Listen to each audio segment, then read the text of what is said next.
Ji, so our today's topic is importance of acoustics and audible frequency range. These are the two topics which we are going to discuss today.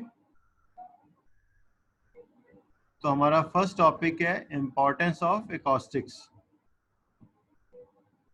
अब पहले हम define करते हैं, देखते हैं। Let's see first what is acoustics.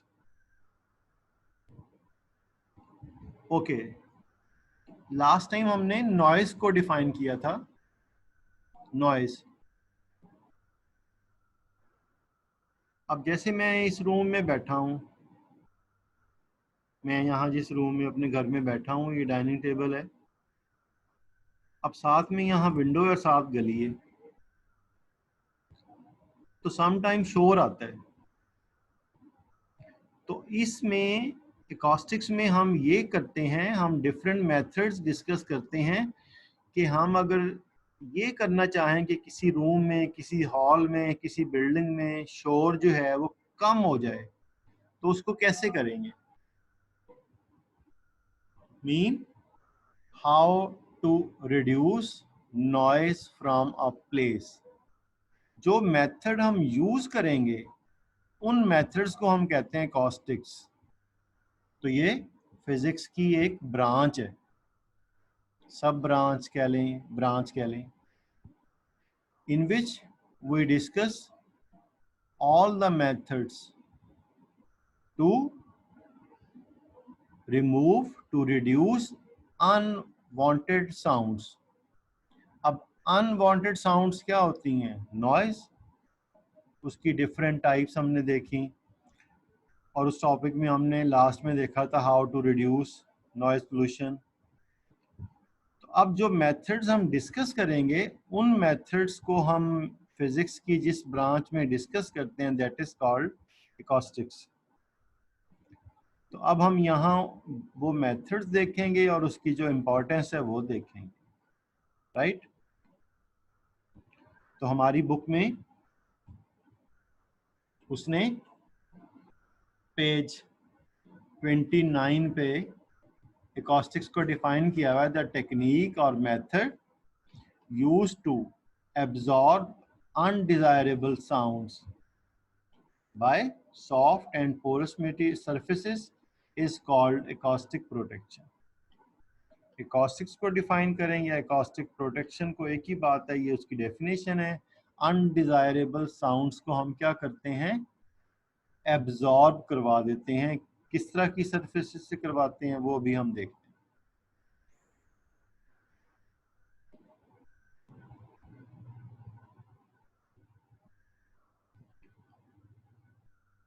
This is the definition which is given in the book. The methods used to absorb undesirable sounds by soft and porous surfaces is called acoustic protection.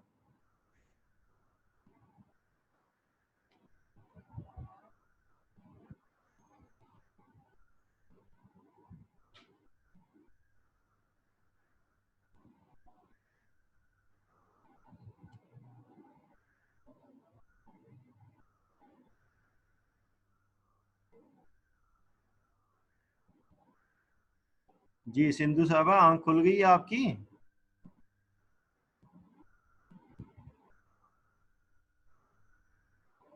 Class में आ गई है Maryam Sindhu? Yes sir.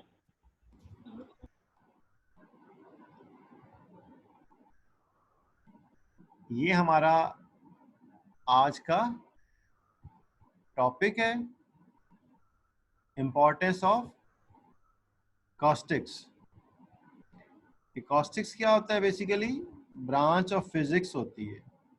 इसमें हम वो सारे method discuss करते हैं जिन methods को, टेक्निक्स को हम यूज करके किसी भी जगह से नॉइस को, अनवांटेड अनडिजायरेबल साउंड्स को हम रिमूव कर सकते हैं, रिड्यूस कर सकते हैं, एब्जॉर्ब करवा सकते हैं। तो इस ब्रांच में हम वो सारे मेथड, टेक्निक्स डिस्कस करेंगे। तो ये हो गई एकॉस्टिक प्रोटेक्शन की डेफिनेशन, जो बुक में 29 पेज पे दी हुई है।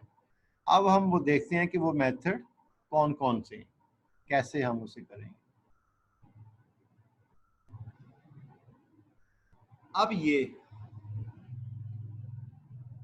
एक तरफ ये हो रहा है और दूसरी तरफ ये पर्सन आराम से सोना चाहता है, तो हम यहाँ कुछ ऐसा सिस्टम करेंगे कि ये जो इसका अनडिजायरेबल, अब इसके लिए ये डिजायरेबल नहीं है, अनडिजायरेबल, अनवांटेड, तो बेशक उसका अपना वो फंक्शन है, वो जो भी कर रहे हैं, लेकिन इसको ये नहीं सुनना, उसने सोना है। तो अब हम यहाँ कुछ ऐसा करेंगे कि ये जो नॉइज है, ये जो पागल सा एक गाना गा रहा है, इसकी ये आवाजें, ड्रम की आवाजें इधर ना जाए। तो इसे हम कहेंगे एकॉस्टिक प्रोटेक्शन। हमने इस पढ़ने वाले बच्चे को इससे बचाना है, इससे।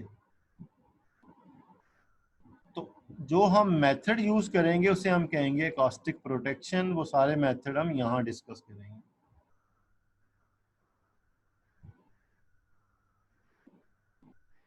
अब सिर्फ ये नहीं कि हमने नॉइज को ही करना है, नो।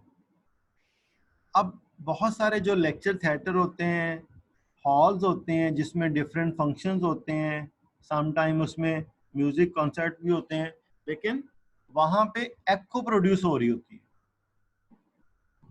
हमने उन एकोस को क्या करना है, रिमूव, खत्म, ताकि वो जो बार बार हमें आवाज़ सुनाई दे रही है फिर तो समझ ही नहीं आएगा क्या बोल रहा है। आप जब एग्जामिनेशन के लिए जाते हैं, जो बड़े बड़े एग्जामिनेशन हॉल होते हैं, उनमें जो इंस्ट्रक्शंस दे रहे होते हैं, तो मोस्टली केसेस में उनकी एको प्रोड्यूस हो रही होती है। तो हमने ये देखना है कि वो उन एकोस को हम कैसे रिमूव करें। लेट्स से कि एक सिनेमा हॉल है, तो उसमें अगर एको प्रोड्यूस हो रही है, वो तो बिल्कुल जो मूवी वहां देखने के लिए बैठे उनको तो समझ ही नहीं आएगी क्या कह रहे हैं। क्यों? उनको डिफरेंट तरह की साउंड्स एट ए टाइम सुनाई दे रही होंगी। तो जो सॉलिड, रिजिड और स्मूथ सरफेसेस होती हैं, जिस तरह हमारी मोस्टली घर में, स्कूल में जो वॉल्स हैं, they are solid rigid walls and they are smooth. तो रिजिड और स्मूथ सरफेसेस क्या करती हैं, साउंड को रिफ्लेक्ट। जो रिफ्लेक्शन ऑफ साउंड है, that is more from rigid and smooth surfaces और less from soft and irregular surface. It means कि अगर हम अपने रूम की, जहां ये प्रॉब्लम है, एको प्रोड्यूस हो रही है, हम उसकी जो वॉल्स हैं वहां पे जो सरफेस है वो क्या बना दें, सॉफ्ट और इरेगुलर, तो हमारी साउंड ट्रैवल करेगी, सब लोग उसे सुनेंगे, और वो जाके जब वॉल से, ग्राउंड से, सीलिंग से स्ट्राइक करेगी, उसके बाद वो वहीं एब्जॉर्ब हो जाएगी, वहां से रिफ्लेक्ट नहीं होगी। प्रॉब्लम कब होता है, जब साउंड वॉल से, ग्राउंड से, सीलिंग से रिफ्लेक्ट होके वापस आती है। अब कुछ साउंड्स जा रही होती हैं, कुछ वापस आ रही होती हैं, तो उनका इंटरफेरेंस होता है वेव्स का।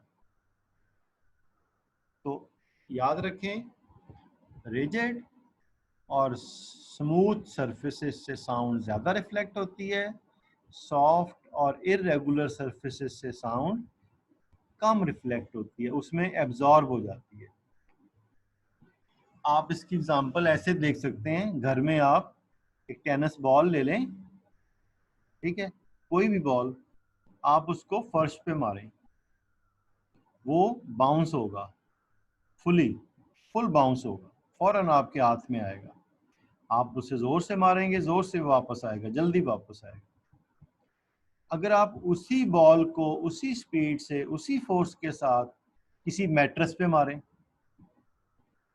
वो बॉल हार्डली वापस आएगा, बहुत कम, आप तक नहीं पहुंचेगा वो। क्यों? वो जो मैट्रेस की सरफेस थी ना, सॉफ्ट, उसकी एनर्जी, बहुत सारी एनर्जी उस बॉल की उसको प्रेस करने में वेस्ट होगी। तो जिस तरह ball soft foam type surfaces से वापस नहीं आता, इसी तरह साउंड भी सॉफ्ट और पोरस मटेरियल से वापस नहीं आती, बल्कि मैक्सिमम साउंड वहां पे क्या हो जाती है, एब्जॉर्ब। तो फिर क्या हो रहा होता है, स्पीकर से साउंड निकलती है, लिसनर सुनते हैं और वो साउंड जाके डिफरेंट साइड्स पे एब्जॉर्ब हो जाती है, एको प्रोड्यूस नहीं होता।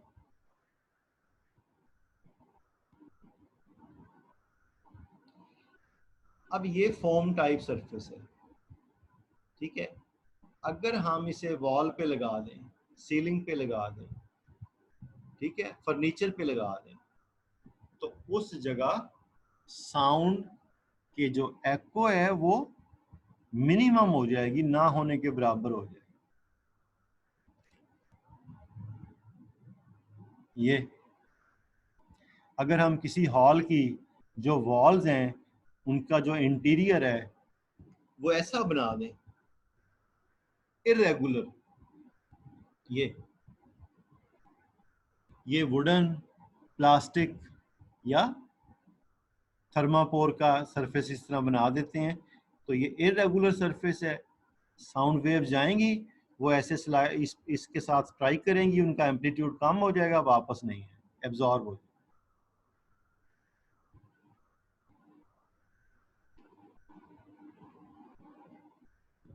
ये डिफरेंट मटेरियल है, ये बिल्कुल वही फॉर्म है, ये उसकी थिन लेयर है। अगर हम किसी जगह इस तरह की लेयर्स बना दें तो उस जगह से साउंड बिल्कुल रिफ्लेक्ट नहीं होती। ये जो हमारे होते हैं ना रिकॉर्डिंग स्टूडियो, जहाँ पे ये सिंगर लोग अपनी रिकॉर्डिंग करवाते हैं, वहाँ इस तरह के मेजरमेंट्स, सारे प्रिकॉशनरी मेजरमेंट्स किए जाते हैं। क्यों? वहाँ पे अगर एको प्रोड्यूस हो रही हो तो फिर रिकॉर्डिंग नहीं हो सकती, वो तो एको प्रोड्यूस हो जाएगी, तो रिकॉर्डिंग में तो सारा गड़बड़ हो जाएगा। तो जो हमारे जितने भी ये इस तरह के प्लेसेस होती हैं, लेक्चर थिएटर्स और ये सिनेमा हॉल और रिकॉर्डिंग स्टूडियो, तो वहाँ इस तरह की बहुत सारी चीज़ें फर्श पे, दीवारों पे, छत पे लगाई जाती हैं।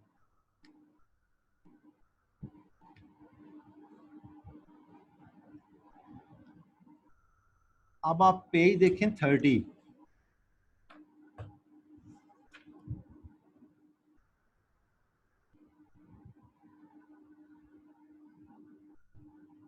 ये साउंड किन सरफेसेस पे एब्जॉर्ब होती है, पोरस मटेरियल्स, ठीक है। उसने एग्जांपल्स दी हैं, सॉफ्ट एंड पोरस मटेरियल की एग्जांपल्स दिए हैं, ड्रेपरीज, rugs absorb large amount of sound energy and thus quiet echoes, softening noises।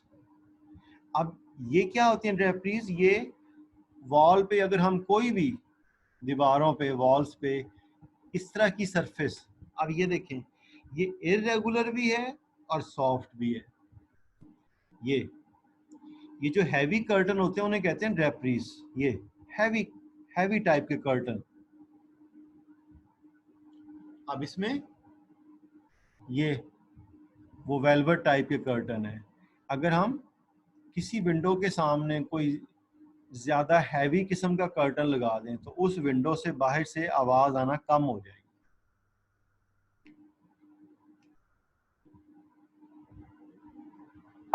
तो इस तरह की जो सरफेसेस हैं ये साउंड को क्या कर लेती हैं, absorb. However, if the surfaces of classroom or public halls are too absorbent, the sound level may be low.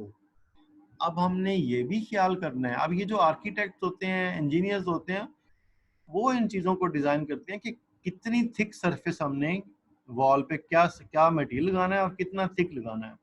हाँ, अगर छोटा रूम है तो हमें कम लगाना पड़ेगा, अगर जितना बड़ा होता जाएगा सिनेमा हॉल उसमें हमें ज़्यादा लगाना पड़ेगा। हाँ, ये भी ख्याल करना है कि अगर हमने ज़्यादा ऐसा मटेरियल लगा दिया तो फिर हमारी आवाज़ उस रूम में कम हो जाएगी, तो ये भी ख्याल करना है। अब sometimes when sound reflects from the walls, ceiling and floor of a room, the reflecting surfaces are too reflective and the sound becomes garbled.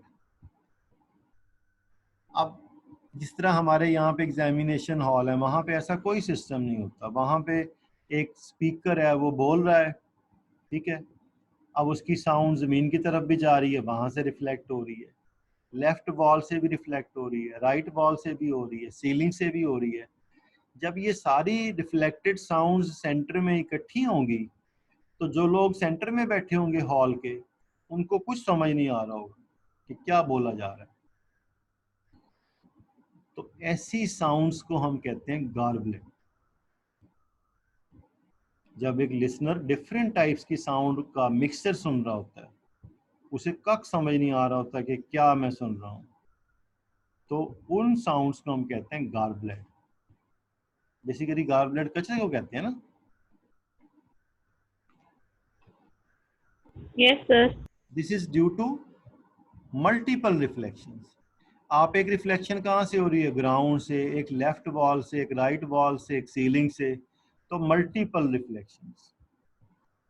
अब मल्टीपल का मतलब क्या है? साउंड उसने बोला, साउंड छत की तरफ गई, वहां से ग्राउंड की तरफ आई, ग्राउंड से फिर रिफ्लेक्ट हुई, फिर छत की तरफ गई।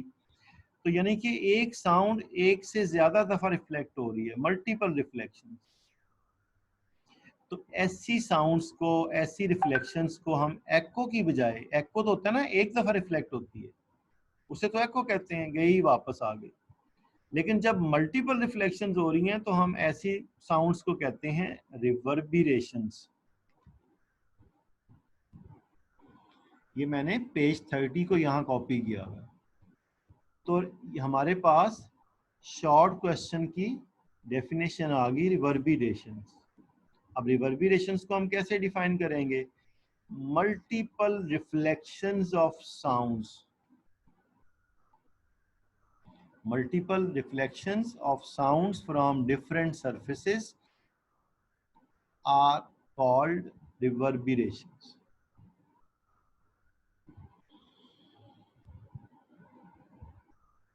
तो नेक्स्ट उसने बताया कि हम जब लेक्चर हॉल्स को, ऑडिटोरियम्स को, थिएटर्स को डिज़ाइन करें, तो हमें एक बैलेंस अचीव करना होता है। अब ज़ाहिर है वो आर्किटेक्ट, इंजीनियर, अगर उसने इस तरह चीज़ को ध्यान में रखा, तो वो क्या करता है? इन सारी चीज़ों का ख्याल रखता है। अगर आपने खुदा ना खास्ता कोई जो नए सिनेमा हॉल बने हैं लाहौर में पिछले सालों में, 5-7 सालों में, नए सिनेस्टार और ये और वो, अगर आपने कभी उनमें कोई मूवी देखी हो, गए हों खुदा ना खास्ता, तो उनमें बिल्कुल इस चीज़ का ख्याल रखा हुआ है। तो जो पुराने सिनेमा हॉल थे ना, उनमें क्या होता था? उनमें इतना नहीं होता था, थोड़ा बहुत वो चीज़ों को डिज़ाइन करते थे, लेकिन जब बहुत ऊंची आवाज़ में कोई हीरो बोलता था ना, तो वो रिफ्लेक्शंस होती थी, तो सही समझ नहीं आता था। लेकिन ये जो नए सिनेमा हॉल बने हैं ना, या उन्होंने उनको रेनोवेट किया है, तो उन्होंने क्या किया है? सारा फर्नीचर कुशन कर दिया है। जितनी भी चेयर्स हैं वो कुशन चेयर्स हैं, चारों तरफ फॉर्म लगा है, ठीक है।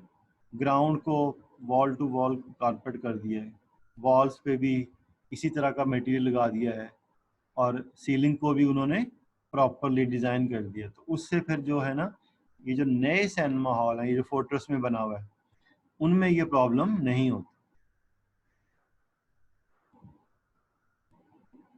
ऐसे सर आप खुदा ना खास्ता क्यों बोल रहे थे पहले?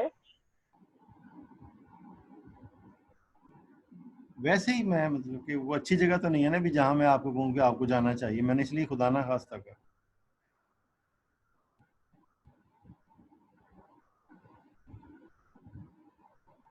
ये अब देखें, ये साइड्स पे इन्होंने इररेगुलर सरफेसेस, ठीक है, और ये यहाँ पे पीछे वो कर्टन लगा हुआ है हैवी, और ये साइड्स पे, और ये कुशन फर्नीचर।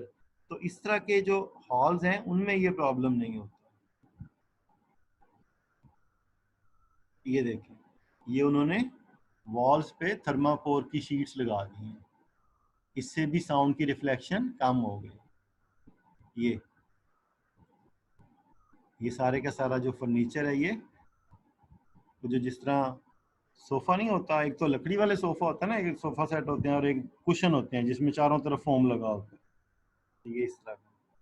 तो ये साउंड को क्या कर लेते हैं, एब्जॉर्ब, डिफ्यूज कर लेते हैं।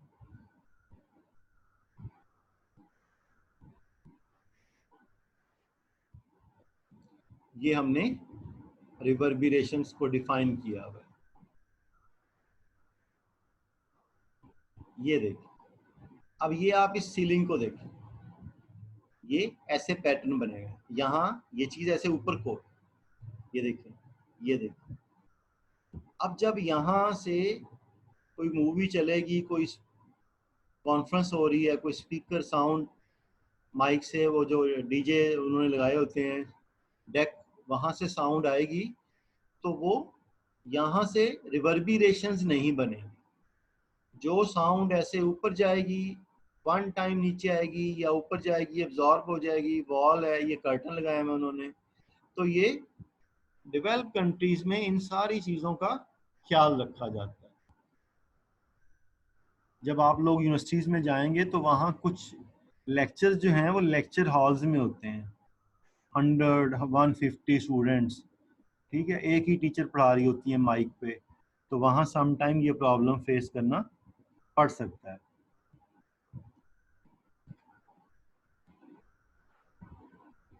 ये देखो, ये सीलिंग ऐसे डिजाइन की हुई है, और ये साइड पे देखें उन्होंने क्या लगाया है, ये सारा फर्नीचर, कुशन फर्नीचर, और नीचे कारपेट और पीछे कर्टन है। तो जितना हम सराउंडिंग को सॉफ्ट और पोरस मटेरियल बनाएंगे, इररेगुलर सरफेसेस, तो साउंड की रिफ्लेक्शन मिनिमम हो जाएगी। सबको आवाज़ जो जाएगी वो एक ही दफ़ा आवाज़ जाएगी और वो उसको सुनेंगे और अंडरस्टैंड करेंगे।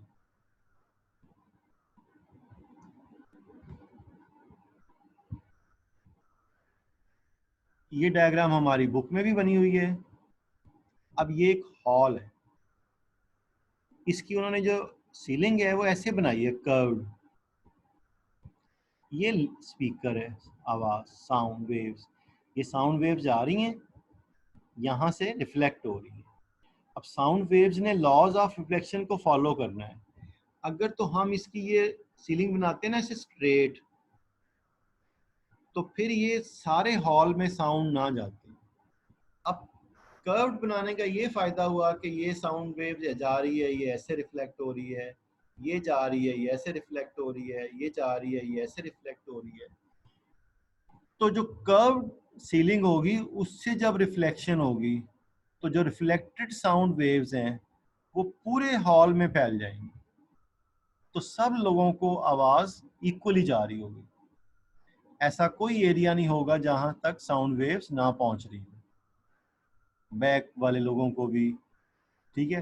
तो ये कर्व बनाने का पर्पस ये होता है कि जो साउंड सीलिंग की तरफ जाए वो वहां से रिफ्लेक्ट होके डिफरेंट डायरेक्शन में चली जाए, तो ये सब लोगों को साउंड उसकी जा रही है।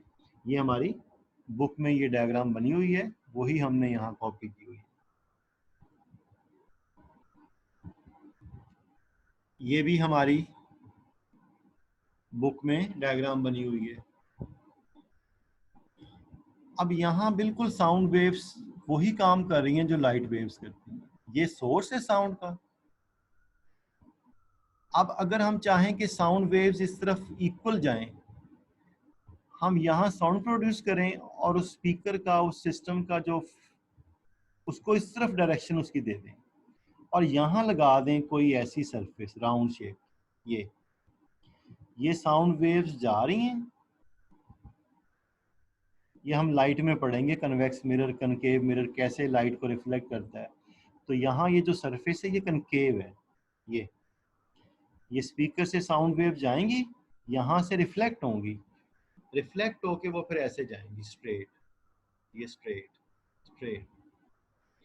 तो अगर यही वाली कर्व हम रूफ पे बना दें, सीलिंग पे बना दें, तो यहाँ वहाँ वो काम ऊपर होगा, और यहाँ ये हम काम कब करेंगे, जो सिंगर वगैरह, जो स्पीकर कोई एड्रेस कर रहे होते हैं, उनकी बैक साइड पे ये ऐसे हम सरफेस बना दें, तो उसने बुक में टॉपिक के एंड में curved surface behind the stage का बताया हुआ है कि हम स्टेज पे स्टेज के बिहाइंड कर्व्ड सरफेसेस क्यों लगाते हैं। अब देखें, ये कोई मीटिंग प्लेस है। अब ये लोग जब बोलेंगे तो उनकी साउंड डिफरेंट साइड में ट्रेवल कर सकती है, एक दूसरे को कम थोड़ा सुनाई देगी। तो इन्होंने यहाँ ये कर्व्ड बैकग्राउंड में कर्व्ड स्क्रीन लगा दी सरफेस। इसका क्या काम होगा, जब ये जो मीटिंग को हेड कर रहा है जब ये बोलेगा, उसकी साउंड जो साउंड इधर जा रही है वो तो ठीक है, जो इधर गई है वो वहां से रिफ्लेक्ट होके वापस लिसनर की तरफ आ रही है। तो इसका काम ये होता है कि जिधर साउंड हमें नहीं चाहिए, नहीं जानी चाहिए, हम उधर ये रख दें ताकि जो साउंड वेव्स उधर जाएं, रिफ्लेक्ट होके वापस आ जाएं, तो इस एरिया में फिर जो आवाज है वो अच्छी होगी, तो लोगों को सही समझ आएगा। वरना उनका वॉल्यूम कम, तो उनको लाउडली बोलना पड़ेगा।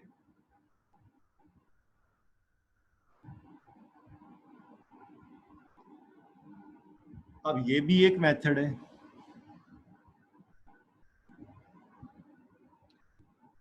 अब ये कोई फैक्ट्री है,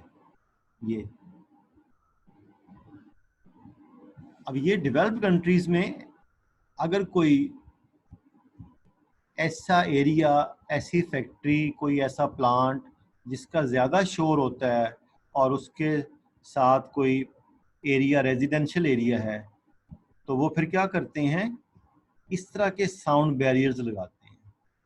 ये बेसिकली स्टील, प्लास्टिक की ऐसी वो हैं, इनमें छोटे छोटे होल हैं, एयर पास कर जाती है और साउंड वेव जब इसमें से पास करती हैं उनका एम्पलीट्यूड बहुत ज़्यादा डिक्रीज कर जाता है।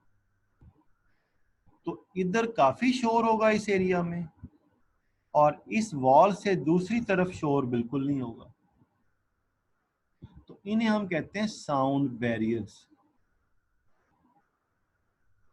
तो अब अगर लेट से कोई स्कूल है और उसके साथ में कोई रोड पास कर रहा है, तो हम ऐसी कोई वॉल बना देते हैं, साउंड बैरियर।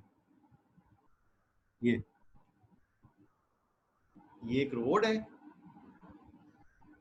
और ये रेजिडेंशियल एरिया है।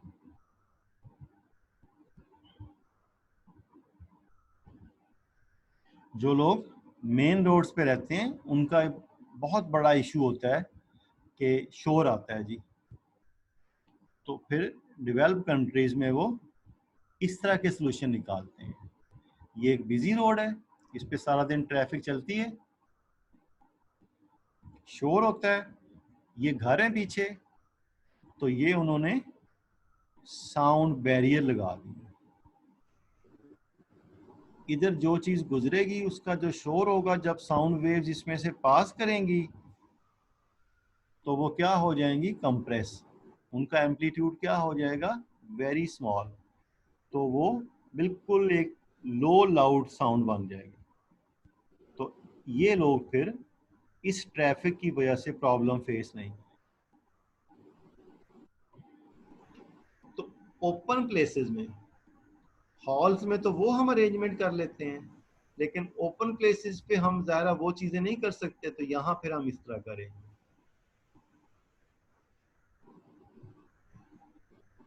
ये तो हो गई हमारी acoustic protection, how we can reduce undesirable sounds।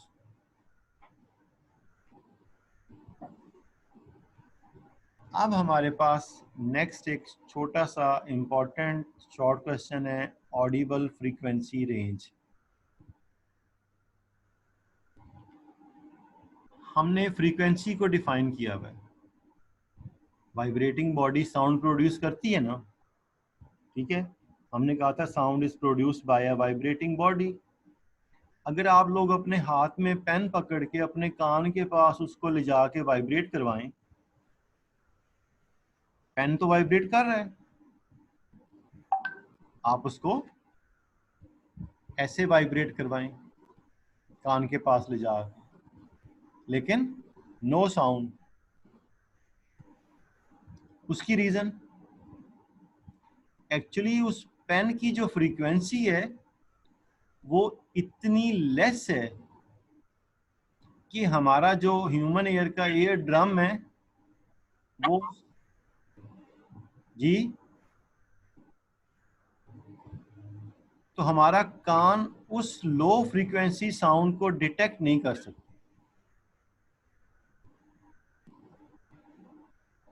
तो हमारा जो ह्यूमन ईयर है वो 20 हर्ट से लेस वाली साउंड्स को नहीं सुन सकता।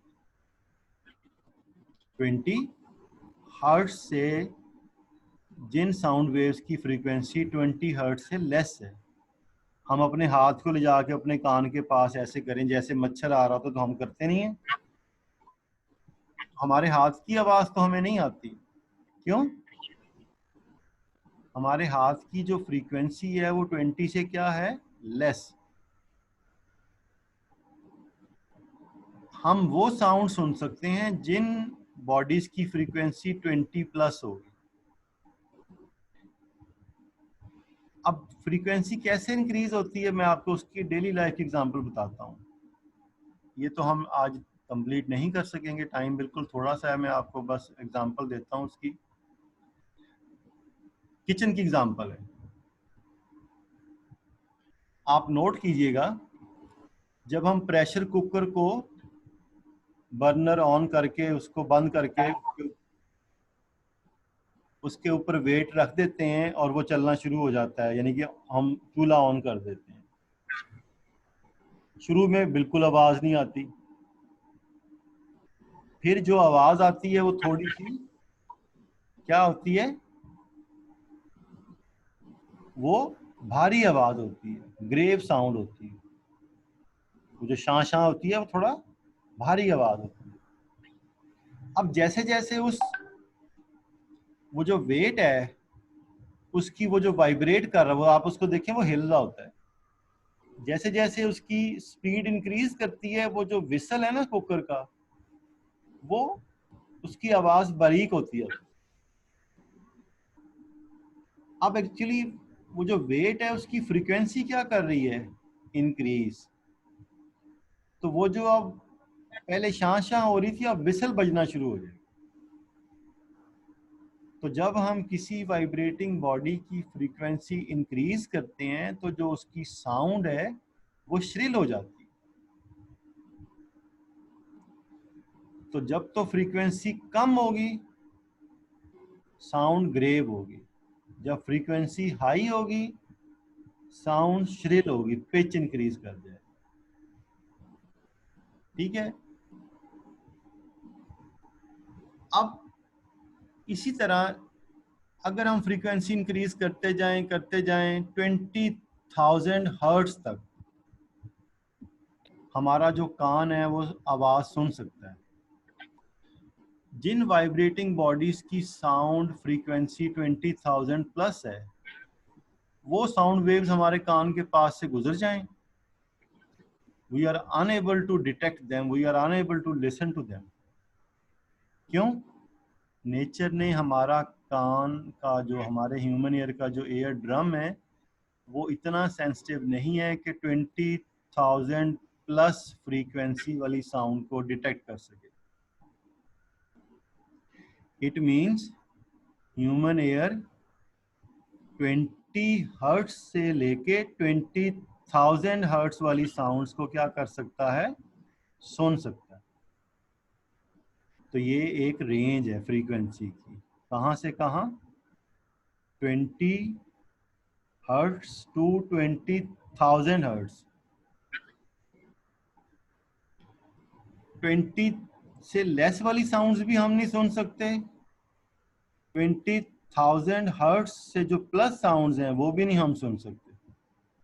तो ये जो रेंज है ना 20 हर्ट्स टू 20,000 हर्ट्स, इस रेंज को हम कहते हैं ऑडिबल फ्रीक्वेंसी रेंज।